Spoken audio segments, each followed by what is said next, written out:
अमरनाथ मधल्या चिखलोली धरण जुलै महिन्यात दमदार पावसामुळे आता ओव्हरफ्लो झालाय। अमरनाथ मधील नागरिकांची पाण्यासाठीची चिंता दूर झाली आहे। या धरण परिसरातून आढावा घेतलाय आमचे प्रतिनिधी किरण तेलगोटे यांनी। अमरनाथ शहराला पाणी पुरवठा करणारा चिखलोली धरण आता ओव्हरफ्लो झालेला आहे। आपण पाहू शकता की हे चिखलोली धरण आहे आणि हे चिखलोली जे धरण आहे ते आता ओव्हरफ्लो झालेलं आहे।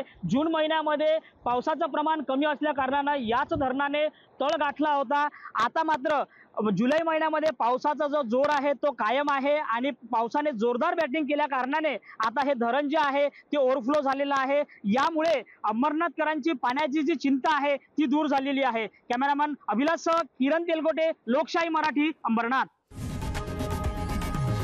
लोकशाही मराठी ऐका, पहा, जागरूक रहा।